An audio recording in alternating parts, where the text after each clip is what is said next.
چند ساله ازدواج کردین شما؟ ما 13 ساله عقد مسئله نشد.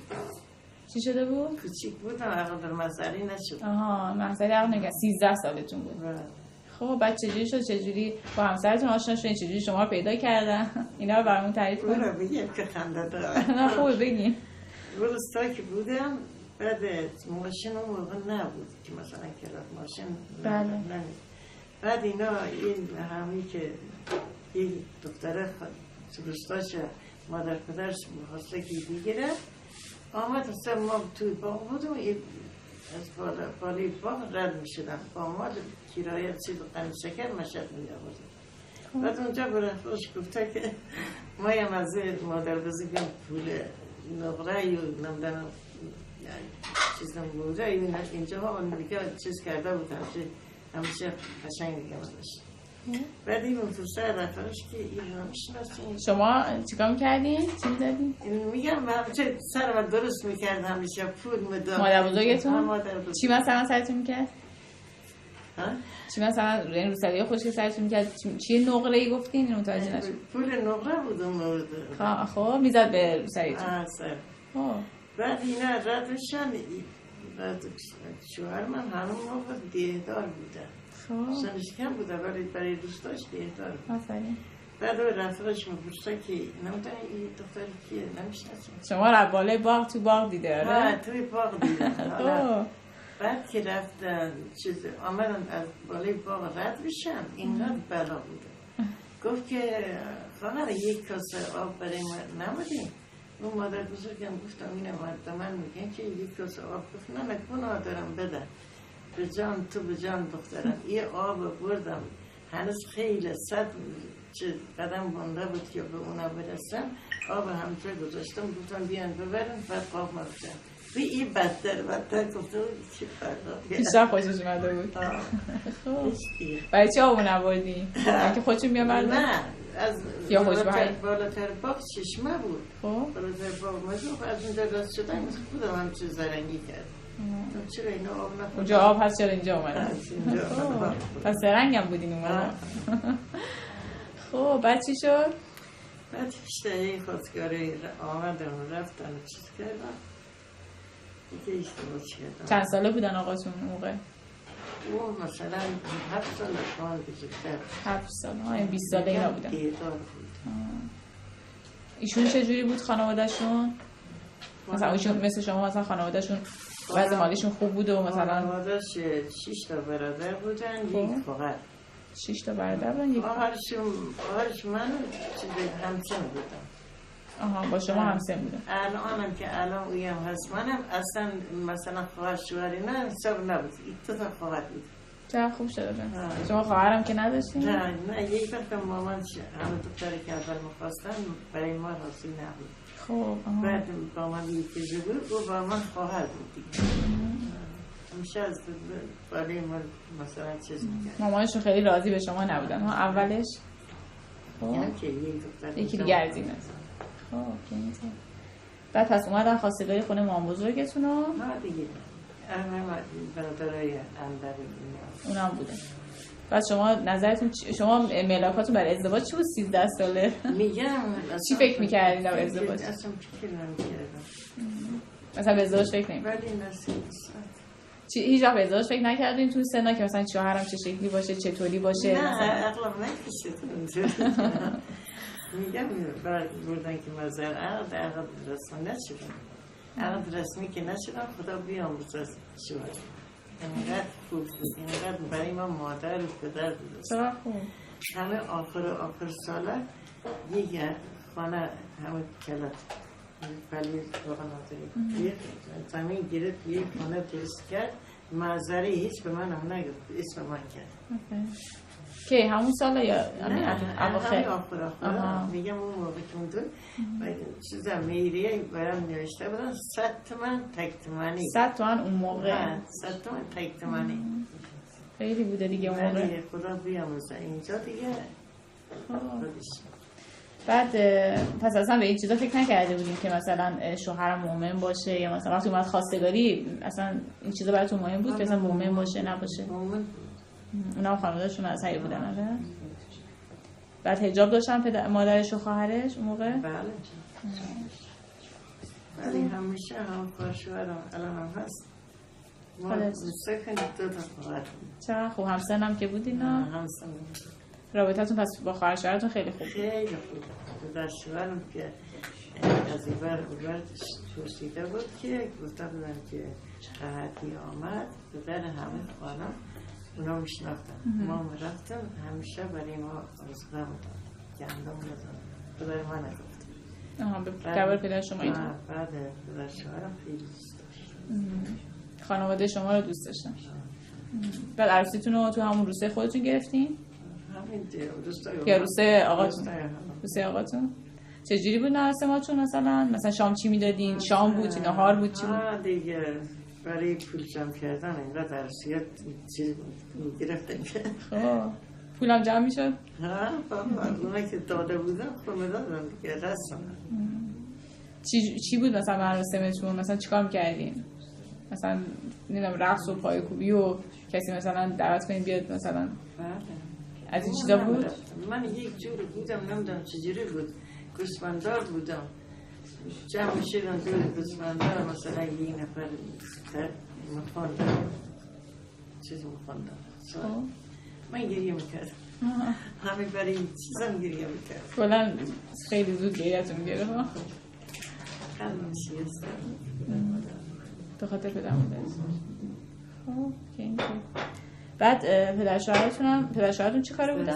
پدرشوهرم کشاورز بودن. اونم کشاورز. میگم 6 تا شرطش یک دختر. الان 6 تا شرطش 3 تا مردن. 3 تاشون مردن؟ خدا رحمتشون.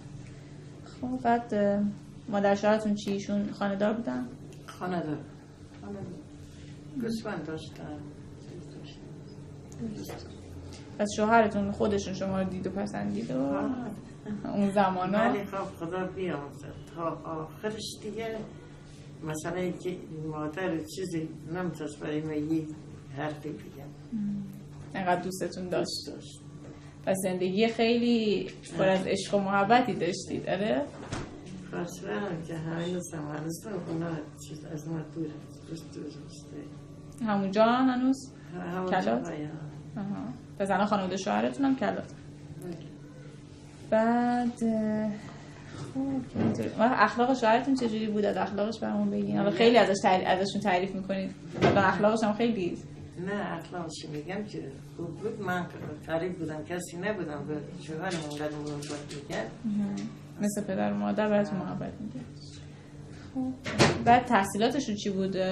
آقاتون اون موقع تحصیلات هم داشت یا نه؟ معمولی بود دیگه. مکتب و اینا رفته بودن یا درس خونده بودن؟ نه همه مکتبی نه. تحصیلات قرآنی سواد داشت ولی من نه لرجم ترکیه نه فارسی اونطوری میتونم صحبت کنم نه سواد دارم. نه ماشاءالله خوب صحبت میکنیم که خیلی خوبه. بازم بچه‌های مدرسه رفتم بعد دیگه بعدش ادامه ندارین تحصیل که مثلا بخواین جایی برین؟ وقتی که اینا همین کارو نمی‌کنی اینا اگه مدرسه تعطیل میشد تو روز بعدش کار می‌کشید. الان اونجا رو نگاه کن خودم سواد نداشتم اینجا تاریخش گذاشتم این قالی؟ هی میگفتم بینا میگفتم چه بزنه یه خط درست بزنه اینم گذاشتن یادگاری سکینه. خودتون می‌بافتین؟ نه اینا 2 تا خواهر. 2 تا خواهر. خب الان 51 سال بچه‌ها بافتن 2 تا دختر خواهر. نم گذاشتم برن بیرون همین که یک قالی میگذاشتم. تفریحشون بود که تو خونه قالی بخورن. چجوری یاد گرفته بودن؟ نه همین نقشه را که مثلا از مشهد اونطوری یه قالی بردم نقشه همین روی اینا. خب خودم قالیچه میگفتم. خودتون هم بلد بودین؟ شما تو دوران جوانی و مثلا کودکی از اینجور کارهای هنری هم انجام میدادین مثلا پیش مادر بزرگ؟ هنر هم خیلی زیاد بود. خب چیکار میکنین بگین برامون از هنرتون؟ این چیزا رو میخوایم بدونیم دیگه، درباره خودتون هنراتون رو بگیم بدونیم. اینجا هنر دختره که نوزاد میشدن هر چند تا مثلا برادر شوهرش برادر داشته بابا داشته عرفچینا را با ابریشم اینا را کور میکردن درست میکردن، هر اسم هر رسم دیوارت میبادن. خوب میامدم مشهد، ما میامدم از اینجا که رفتم مشهد 3 شب توی راه با ماشین که نه با قاطری میامدم 3 شب توی راه. موقعی که ازدواج کرده بودین؟ جان؟ موقعی که ازدواج کرده بودین؟ بله. خب میمدی مشهد برای چه کاری؟ برای زیارت، برای خرید، برای چیز میامدم. هر چند وقت یه بار مثلا میمدی با همسرتون؟ سالی 1 دفعه 2 دفعه. چون که زندگی با مالداری بچه داری بعد توی مشهد میرفتن یک پول بود، یک درستی بود توی پول پرش شده بود، رفتم همونطور نگاه کردم از برگاش نقشه برداشتیم با خودم. از چیاش؟ برگاش درست. برای چی نقشه برداشتیم؟ بعد بردم اونجا اینا را همچه برای عرقچنا و برای لباسا که چیز میکردم نقشه منداز بردم از اینا همش میرفتم. ماشاءالله چقدر دقت داشتین، چقدر ظریف و هنرمند. و این نقشه رو هم داشتین رو برگاه میبردین؟ از روی نقشه رو برگاه. خودتون اخلاقیاتتون چجوری بود؟ مثلا شیطون بودین؟ آروم بودین؟ دخترم چجوری بودین شخصیتی؟ دختر آرومی بودین یا نه مثلا پر جنب و جوش بودین؟ بعد اخلاق نبودم، چه غریبی زندگی کردم. در خواهد شوهرم خوب بود، با ایشون رابطتون خوب بود. خب بعد چقدر طول کشید بعد که ازدواج کردین تا بچه اولتون به دنیا بیاد؟ 1 سال. 1 سال بعد بچه اولتون به دنیا اومد؟ 1 سال بعد کاملش شدین. خب بچه حالا فرزنداتون رو میگین از اول یکی که مثلا دختر بودن پسر بودن اسمشون چی بود؟ دختر بود. خب اسمش رقیه بود. خب بعدش پسر بود اسمش علیپور بود. بله. اون دوتاش هم یکی رقیه 6 ساله، علیپور هم 4 ساله. اون موقع یک مرضا میامد گلو دردی اینا، دوتاش هم مرد. دوتاش میانی 1 ماه مرد. دوتایشون تو 1 ماه خود؟ اینقدر من توی چادر منداختم دور برش که توی محله مثلا گوسفند داره اینجا جمعم علیپور دارن رقیه دارن، من نشنم. ناراحت میشدین اسم علیپور رقیه میشنین؟ بعد این دوتا که مثلا دوتا فرزندتون که فوت کردن، فرزند دیگه هم داشتین یا نه همین دوتا بود؟ نه همین دوتا بود. بعد که خدا داد اسم همونه رو باز گذاشتیم، دوباره گذاشتیم. خب بعد بچه سومتون؟ دختر بود یا پسر بود بعد از اینا فوت کردن؟ بعد اینا باز دختر بود، یک پسر بود، همه مثل همونا، ولی اینقدر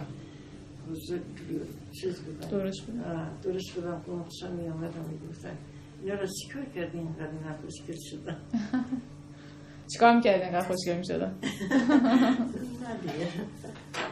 شیرتون خوب بود، البته تغذیه‌تون خوب بود داره؟ اسم بقیه هم گذاشتین، انگار دوتای بعدی هم گذاشتین رقیه و علیپور؟ بله بعد گونه رو گذاشتین. خب بعدش چی؟ اینا شدن 4 تا. 4 تا بقیه بچه 4 تا. یکی زایمان کردم، یک سر ملان نشنه، یکم بزرگتر بود، گوسفنده و اینا را مورد توی گنده و اینا کیر میشدن. زایمان کردم راحت جای نشسته بودم، من کار که داشتم جای من زایمان میکردم، ملایم نبودم. میگم من یادم میاد که الان خودم کنه یک روز خواهم روزه من نخودم، برای اینکه هم بچه هم شیر رو میگرفتم هم آمرم. حتی باردارم که بودین شیرم که میدهید بادم روزتون رو میگرفت. چیزم که همه مرضی من بین بچه ها مثلا 2 ماه که مرض نشد ما آمرم میشه پشت سر همه بچه ها پشت سر هم بودن. خب اسم این پسرتون چی هستش؟ میگیم بزرگ بودش گوسفنداری میکرد که الان نمیشه نه؟ چه اسکندر. پس بعد از علیپور باز یه پسر داشتین اسکندر. خب باز یکی دیگه محمود. بعد از این باز پسر محمود. یعنی پسر به دنیا می آوردین دیگه. این از سکینه. بعدشون سکینه خانم. خب یه دختر دیگه تون؟ نه دختر دیگه. رقیه. ها رقیه که اول بودن. خب اینا شدن چند تا؟ 7 بچه. 3 تا دیگه مونده. یکی هم که علی اصغر بودم تازه دنیا آمده بود مرد. آها یکم این پسر اسمش هم گذاشته بود بیرون آمد غذا شد گذاشتم جلوش. این پسر دخترم اسمش هم گذاشتم. این دختر همونطور داره بالی داشت همونطور دیدم مرد. ای بابا هم به دنیا آمد مرد. ها دیگه 10 روز هم نبود مثلا. این پسر دیدم خسته شده غذا میخوره هیچی نگفتم. به باباش سوالم گفتم بردی بیاد آمدم بردن قبول کردن. چرا نفهمیدی برای چی مرد؟ نمیدونم همینطوری هیچ نه مریضیش نه سوای من کردم 10 روزم بود شیرم میخورد حتی بغلم همینطوری دیدم نیست. خب دیگه چی؟ اونم دیگه موندن؟ نه اونم یکی دیگه باز بعد از این مرد؟ بعد روحیتون خیلی خراب نمیشد انقدر بچه ها میمردن؟ میگم که نوام گفت که قصه بگو گفتم نمیتونم بگم اگه گفتم گریه آکنم. چجوری تحمل میکردین؟ چجوری تحمل میکردین درد رو؟ چی دیگه؟ چیکار میکردین که زندگی گرفتاری بود دیگه. تحملش زندگی گرفتاری بود خیلی. چون که نه مادر نه پدر نه خواهر نه برادر غریب بودم یه سرستا دیگه تحملتون بالا رفته بود. خیلی درست. بعد همسرتون چیکار میکردن وقتی بچه‌ها خود میکردن؟ چجوری بهتون دلداری میدادن؟ خودشون چجوری بود حالشون؟ بعد رفت سردار اصلا اداره قند شکر. آقاتون شد سرایدار اداره قند شکر؟ خب تو همون دهتون؟ نه اون شهرستان هم که خودی کردم. خب رفتین شهرستان. چی شد که رفتین شهرستان؟ بچه های کم کم که رفتم مدرسه دیدم روستا هم چیز نیست. جاش خیلی امکانات نداشت. معلوماش نه رفت میکن رفت اینا ماشاءالله همه هم دیگه سواد داره. خب بعد از سکینه خانوم 2 تا بچه دیگه هم باید داشته باشین دیگه کی؟ 10 تا مگه نداشتی؟ خب 10 تا آینه یه دونه رقیه خانم بوده، علی اکبر، اسکندر، محمود، سکینه، خود آقا علی اصغر رو بگیم. آقا علی اصغر بچه چندمشون بودن؟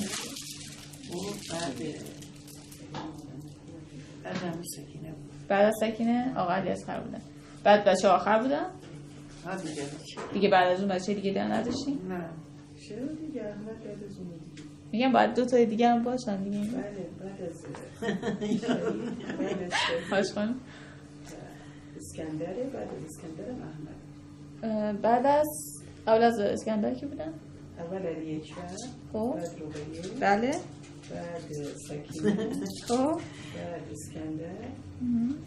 بعد آقا محمود. بعد از اسکندر علی. بعد محمود. 4 تا پسر بود. درسته. پس آقا علی اصغر بچه یکی مونده با آخرتون بودن. بعد از اون یه پسر دیگه هم داشتیم. خب ماشاءالله پس خانواده پر جمعیت بود دیگه. روستایی همین بوده. الان اینه فامیلش فامیلی چیزه علیپوره. ماشاءالله زیاده داشتم زیاده علیپوره. ما جلوی میاد جلوی بعد میگم روستا بریم دیگه 10 تا اون زمان ها بچه الان که همش میگم من که همه جوانه تمام. خوب کار میکنیم. یا یکی یا 2 تا. بله. یکی نیسترن نه خمیر درست کنن نه سر کنه میشرن. میگن یکی یا 2 تا. با اینکه زحمتش کمتر شده ولی تعدادشون هم کمتر شده. خب بعد همه بچه‌ها به دنیا اومده بودن که اومدین شهرستان؟ بله دیگه میگم اینا جلوش اینا که بزرگ بودن درس رفتن دیگه خوشتا بانسته برای امکاناتش بهتر بشه جاتون عوض کردیم. من دوار پرکتم همه چیز. بعد برای مثلا تربیت بچه‌ها چیکار می‌کردید؟ تعدادشون زیاد بود دیگه. چیکار می‌کردید برای تربیتشون؟ برخوردتون چجوری بود؟ الان بچه‌ها اینطوریه. ما بچه‌ها اینقدر آرام بودن اصلا اذیت نمی‌کردن. غذاشون خوردن، حال چیزا درست عوض می‌کردم راحت بودن. ولی الان اینقدر اذیت می‌کنن درست میگن مشکلات زیاد. خب چیکار می‌کردی که مثلا اینا اینقدر قانع بودن و آروم بودن؟ چون که همه زیاد بودن قشنگ رفتار می‌کردن با هم. درست، با هم دیگه رابطه داشتن انگاری. رابطه‌شون با هم چجوری بود؟ خوب بود؟ بله. بعد مثلا بچه‌ها رو برای بازی و اینا بیرون می‌فرستادین یا نه مثلا تاکید داشتین که حتما تو خونه باشن؟ تو خانه بودن، همین خیلی کوچه ما مثلا اینجا رو بازی می‌کرد. پس بیرون هم می‌رفتن. مثلا اوقات فراغتشون چیکار می‌کردن وقتی مثلا مدرسه تعطیل می‌شد؟ پسرا چیکار می‌کردن؟ دخترا چیکار می‌کردن؟ اینا رو که خالی می‌گذاشت. باز خالی داشت جلوشون ببوفم. خب خالی. پسرا چیکار می‌کردن؟ شاه آمد کلات. خب بعد همه جا را چیز کردن، این هرچه دبیرستانی بوده همه دور کاخ نادر جمع کردن. خب الان که این نمیدونم بیراسل چیزی شده چیزا اون اکثر چکارتا چیز کردن، فقط همین دختر ما دیده میشه. سه جالب. اصلا جلوی شاه رفتن همه سر بود. پس همه بچه‌ها جمع کردن که می‌خواست شاه بیاد توی کلات که آمده بود. خب محمد رضا شاه دیگه. بله آمده بودن یه میجانش کلاتی خیابان چیزا همه قالب فرش کردن. من خانم بلندی بود بدیدم رفت ولی خانم نگاه میکرد چیز کرده بودن نگاه کرده بودن فقط میکنید مدرسه هم که میرفتن همینجور با هیچا دیگه و انقلاب دانسته این دوتا خواهد شکر میکرد چیز عکس موش اینقدر دوام میکرد اینقدر چیزاش دوام میکرد عکس موش میکشیدن دیواره میشدن دیواره مدرسه همین چیزا این سیمو رها کنیم آره چه دستتون که میدونی نسید بعدش بعد پس چجوری شد شما خودتون تصورتون به شاه و اینا چی بود؟ اصلا درباره شاه چی فکر میکردین اون موقع شما و همسرتون؟ مثلا میدونستین که بعد یا مثلا براتون عادی بود؟ همش ما گفتم بعد از کجا اینو میدونستین؟ وقت قرآن قدرم شد نمیدونم بعد پس خودتون و همسرتون میدونستین که شاه مثلا آدم درستی نیست و برحق نیست و اینا میدونستین؟ اونا که اشکال بود. شما بیشتر رو حجاب و مثلا نماز خوندن بچه‌ها تاکید داشتید یا حاج آقا؟ نه ماشاءالله خواهد نماز میگم که روزه و نماز اینا خیلی من الان میدونم که یک روزه قرض ندارم ماشاءالله ولی شاید نماز از دست کار شاید یک بعد دو بعد مثلا یادم هست دیر میشد یا دیر میخواد ولی روزه من هم بچه شیرماده هم حامله بودم باشد شنم من 2 دفعه مثلا چیز میشد این بود خب بعد بچه ها مثلا زمان قبل انقلاب خانوادگی فعالیت داشتین؟